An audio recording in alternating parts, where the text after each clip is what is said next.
السلام علیکم ورحمۃ اللہ وبرکاتہ۔ آج کا بہت عمدہ، بہت زبردست، بہت نایاب بیان ہے جو کہ علم غیب کے تعلق سے ہے۔ علم غیب مصطفیٰ کی آزمائش، علم غیب مصطفیٰ کا امتحان، اور وہ بھی کفر کی زبان سے۔ میرے نبی صلی اللہ تعالی علیہ وسلم کے تعلق سے آزمائش کے لیے کون پہنچا جانتے ہیں؟ ابو جہل، جس کے تعلق سے کچھ دنوں پہلے صوفی جلال الدین صاحب نے علی شیطان سے یا پھر کسی اور سے کوئی بات کہی تھی اسی تعلق سے، تو علی شیطان پاگل ہو گیا تھا، جس کو لوگ علی خان کے نام سے پہچانتے ہیں۔ اب وہ علی شیطان ہو چکا ہے، وہ سنیت کو بدنام کرنے کی کوشش کرتا ہے، علماء اہل سنت کو گمراہ بتاتا ہے، مفتی مولانا عبد المصطفیٰ رودولوی صاحب کو واجب القتل بتاتا ہے، گمراہ بتاتا ہے۔ بہرحال وہی علی شیطان بوخلا گیا، تل ملا گیا اور کہنے لگا دیکھو بھائی جلال الدین صاحب نے کیا بول دیا۔ بہرحال جلال الدین صاحب ہی نہیں بولتے بلکہ تمام علماء اہل سنت بولتے ہیں کہ ابو جہل بھی یہ جانتا تھا کہ جو اللہ کا نبی ہوتا ہے اس کو غیب کا علم ہوتا ہے اللہ تعالیٰ کی طرف سے، وہ غیب کا علم جانتا ہے، یعنی چھپی ہوئی باتوں کا علم جانتا ہے۔ کون؟ جو اللہ کا نبی ہوتا ہے، سمجھے؟ بہرحال اسی چیز کو لے کے علی شیطان پاگل ہو گیا اور وہ اس کو برداشت نہ کر پایا اور صوفی جلال الدین صاحب کو بدنام کرنے کی کوشش کر رہا تھا۔ بہرحال میں اپنی زبان سے کیا کہوں، فیصلہ آپ ہی کر لیجئے گا، میں بولوں گا تو پھر بہت زیادہ ہو جاتا ہے۔ خیر، علم غیب مصطفیٰ پر یہ بیان ہے، اور علم غیب مصطفیٰ کی آزمائش ابو جہل نے کی تھی۔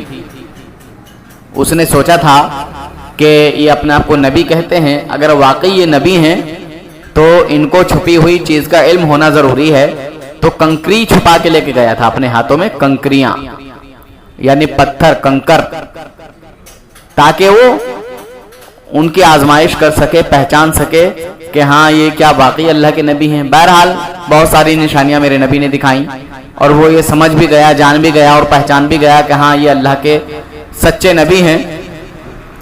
پھر بھی وہ ایمان نہیں لایا کیونکہ اس کو ماننا نہیں تھا، جان تو گیا تھا پر مان نہیں رہا تھا۔ ٹھیک ہے، خیر آپ اس آڈیو کو باغور سنیں اور فیصلہ کریں اور وہابی دیوبندی کے منہ پہ زوردار تماچا ماریں۔ اللہ حافظ، فی امان اللہ۔ اور جو نئے حضرات ہیں، جو نئے مومن بھائی ہیں، وہ اس چینل کو ضرور سبسکرائب کر لیں تاکہ وہابی دیوبندیوں کا شیطانی چہرہ میں آپ حضرات کے سامنے لاتا رہوں اور آپ اس سے کچھ نہ کچھ سیکھتے رہیں، اس سے کچھ نہ کچھ حاصل کرتے رہیں۔ میری سوچ رہتی ہے کہ اگر ایک بندہ بھی راہ راست پر آیا، اپنے نبی کا غلام بنا، سچا غلام، تو سمجھ لو اللہ تبارک و تعالیٰ نے میری اس چھوٹی سی محنت کو قبول کیا۔ بس یہی میری ایک سوچ رہتی ہے، ایک فکر رہتی ہے کہ میرے سنی بھائی جو غلط جگہ پر چلے گئے ہیں، دھوکے میں، بھولے میں، انجانے میں، وہ صحیح جگہ پر آ جائیں، اہدنا الصراط المستقیم پر آ جائیں، یعنی بزرگان دین کے راستے پر آ جائیں، بزرگان دین کے ماننے والے بن جائیں، اللہ اور اس کے رسول صلی اللہ علیہ وسلم کے فرامین پر عمل کریں اور میرے نبی صلی اللہ علیہ وسلم کے کمال کو تسلیم کریں۔ بہرحال میں یہی چاہتا ہوں کہ جو دھوکے میں شیطانوں کے ساتھ ہو چکے ہیں، یعنی وہابی دیوبندی کے ساتھ ہو چکے ہیں، وہ اپنے آپ کو پہچانیں اور ان سے الگ ہو جائیں۔ اللہ حافظ۔ یعنی گواہ بنا کر مبعوث فرمایا۔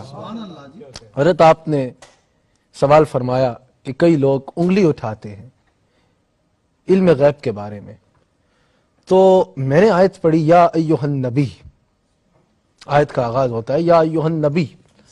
اب انگلی اٹھانے والوں کی پہلے میں سمجھتا تھا کہ عربی کمزور ہے،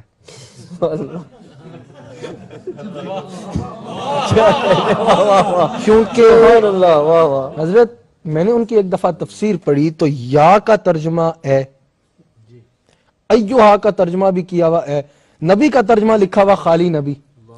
मैंने कहा शायद इनकी अरबी कमजोर है। जी कमजोर है। लेकिन फिर मैंने कहा कि अगर अरबी कमजोर होती तो पूरे कुरान का तर्जुमा कैसे करते? वाह वाह वाह, क्या मसला बयान किया, वाह वाह वाह। बड़ी सोच के बाद मैं इस नतीजे पे पहुंचा कि अरबी नहीं कमजोर, ईमान कमजोर है। अकीदा कमजोर है, वाह वाह वाह वाह, अकीदा कमजोर है, वाह वाह वाह वाह वाह। मुझे वल्लाह मैं कोई खुशामदी करने वाला आदमी नहीं हूँ, अल्हम्दुलिल्लाह हक की बात करता हूँ और दुश्मनों के घर में जाके करता हूँ किसी की। लेकिन वल्लाह आरिफ साहब देख रहे हैं, आप लोग बैठे हैं, उम्मा टीवी से मेरी मोहब्बत की एक ही वजह है कि हुजूर की नामूस के मामले में ये एक नंगी तलवार की मानत, कोई मसलियत का शिकार नहीं होते अल्हम्दुलिल्लाह। तो मैं फैसले पे पहुंचा कि भाई अगर अरबी कमजोर होती तो पूरे कुरान का तर्जुमा कैसे करते? पूरे कुरान का तर्जुमा किया हुआ है, हर जगह दरसे कुरान हो रहे हैं, तो अरबी नहीं कमजोर, ईमान कमजोर है। तो अगर कोई पूछे, नौजवान इस टीवी चैनल को देखते हैं कि क्या तुम्हारे नबी को गैब का इल्म था, तो उनसे सवाल किया करो कि अरे लफ्ज नबी का तर्जुमा तो जान लो, लफ्ज नबी का तर्जुमा ही है गैब की खबरें देने वाला। अच्छा, खबरें देने वाला। अब जाहिर है मैं बयान कर रहा हूं, आप तस्लीम करेंगे, मसला के हक के तमाम अहबाब तस्लीम करेंगे, तमाम ईमान वाले तस्लीम करेंगे, लेकिन कुछ लोग होते हैं जिनको अपने कायदीन की बात समझ में आती है, तो उनको समझाने के लिए एक दफा अबू जहल रसूलुल्लाह की खिदमत में हाजिर होता है।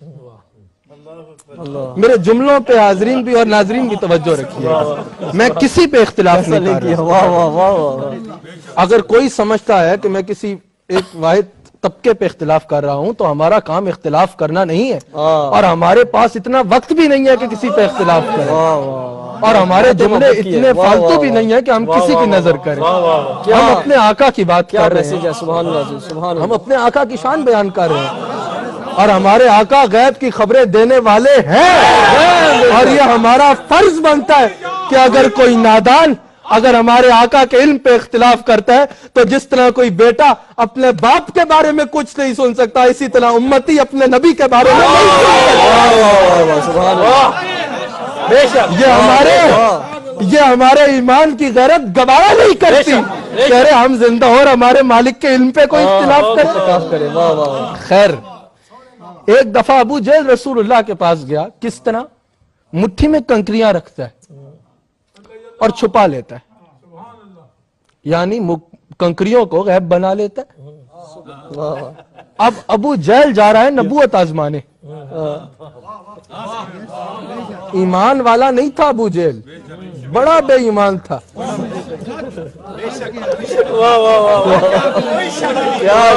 अबू जहल ईमान वाला नहीं था, बड़ा ही बेईमान था। मैं अबू जहल को कह रहा हूं यार जी, बड़ा बेईमान था, लेकिन ईमान वाला नहीं था, पर अरबी जानता था। अरबी जानता था। उसको उस दौर के अरबी अबुल हिकम कहते थे, हिकमत का बाप। एक दफा हमारे आका ने फरमा दिया अबू जहल, उसकी डिग्री बन गई जाहिलों का बाप। मैं कोई बात आपसे करूंगा, कुरान और हदीस से बाहर नहीं जाऊंगा, कुरान और हदीस से बाहर हम नहीं जाएंगे, और हम कुरान और हदीस से बाहर जाते भी नहीं है, क्योंकि हम कुरान मानते हैं हदीस वाले के लिए। इस पे भी गुफ्तगू हो सकती है, घंटों हो सकती है, और मैं आगे चल के करूंगा इंशाअल्लाह। ये नहीं कि सिर्फ हो सकती है और प्रोग्राम खत्म हो जाए, मैं आगे चल के गुफ्तगू करूंगा इसमें। तो अबू जहल मुट्ठी में कंकरी रखता है, और मैं कह रहा था उसको अबुल हिकम कहा जाता था, क्योंकि उसको जुबान पे पूरा अबूर था। तो वो जानता था कि अगर नबी होए तो गैब जानते होंगे। मुट्ठी में कंकरी रखी और रसूलुल्लाह की खिदमत में हाजिर हुआ, कहता है मोहम्मद सल्लल्लाहु अलैहि वसल्लम, अगर आप बता दें कि मेरी मुट्ठी में क्या है तो मैं आप पे ईमान ले आऊंगा। अब अबू जहल भी ये जानता था कि अगर नबी होए तो गैब का इल्म रखते होंगे। सरकार ने ये नहीं फरमाया कि अबू जहल मुझे क्या पता, ये तो गैब है, मुझे क्या पता, ये तो गैब का इल्म है, ये मुझे क्या पता। सरकार ने इससे भी ऊपर सरकार ने फरमाया अबू जहल मुझसे पूछता है कि तेरी मुट्ठी में क्या है, बता, मैं बताऊं कि तेरी मुट्ठी में क्या है, या चाहे तेरी मुट्ठी में है वो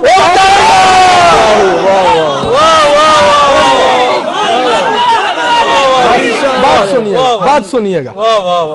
सरकार ने फरमाया, मैं तुझे बताऊं कि तेरी मुट्ठी में क्या है, या मेरी तवज्जो से जो तेरी मुट्ठी में है वो बता चले कौन है। उसने कहा अगर ये हो जाए तो क्या ही कहना।